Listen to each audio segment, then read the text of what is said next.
ପିଲାମାନେ ଆଜି ଆସ ଗୋଟିଏ ଗପ ଶୁଣିବା। ଗପଟିର ନାଁ ହେଲା ଭକ୍ତ ଧ୍ରୁବ। ପୁରାଣ ଯୁଗର କଥା। ଉତ୍ତାନପାଦ ବୋଲି ଜଣେ ରାଜା ଥିଲେ।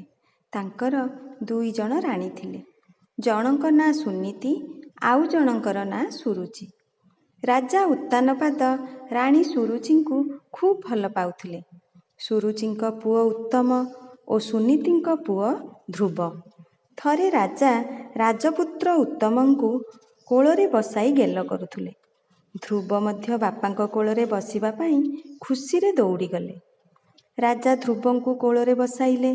ବିମାତା ସୁରୁଚି ଧ୍ରୁବଙ୍କୁ ଗାଳିଦେଲେ।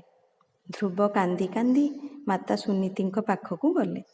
ମାଆଙ୍କ ଆଗରେ ବିମାତାଙ୍କ ଗାଳି ଦେବା କଥା କହିଲେ। ମାଆ ତାଙ୍କୁ ବୁଝାଇ କହିଲେ, ତୁମେ ମନ ଦୁଃଖ କର ନାହିଁ। ଭଗବାନ ବିଷ୍ଣୁଙ୍କୁ ଭକ୍ତିର ସହ ପୂଜା କର। ସେ କାହାରି କଷ୍ଟ ସହିପାରନ୍ତି ନାହିଁ। ସେ ତୁମ ଦୁଃଖ ଦୂର କରିଦେବେ। ତୁମେ ନିଶ୍ଚୟ ଦିନେ ରାଜସିଂହାସନରେ ବସିବ।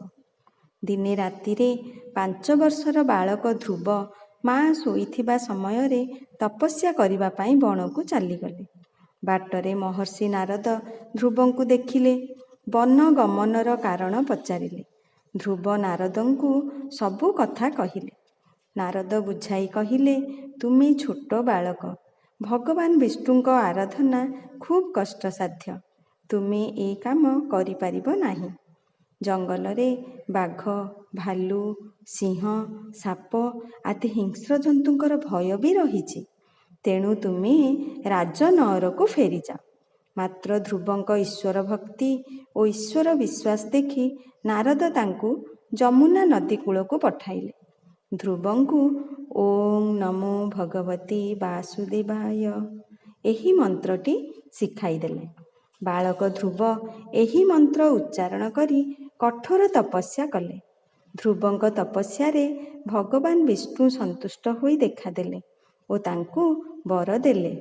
ଧ୍ରୁବ ନିଜ ରାଜ୍ୟରେ ରାଜା ହୋଇ ସୁଖରେ ପ୍ରଜା ପାଳିଲେ। ଆଚ୍ଛା ପିଲାମାନେ, ତମେ ତ ଗପ ଶୁଣିଲ, ଦେଖିଲ ଭଗବାନ ବିଷ୍ଣୁ ଧ୍ରୁବଙ୍କର ସବୁ କଷ୍ଟ ଦୂର କରିଦେଲେ। ଆମେ ପ୍ରଭୁଙ୍କୁ ସେହିଭଳି ଭକ୍ତିର ସହ ପୂଜା କରିବା, ପ୍ରାର୍ଥନା କରିବା, ତପସ୍ୟା କରିବା। ତାହେଲେ ସେ ଆମ ଜୀବନର ସମସ୍ତ ଦୁଃଖ କଷ୍ଟକୁ ଦୂର କରିଦେବେ।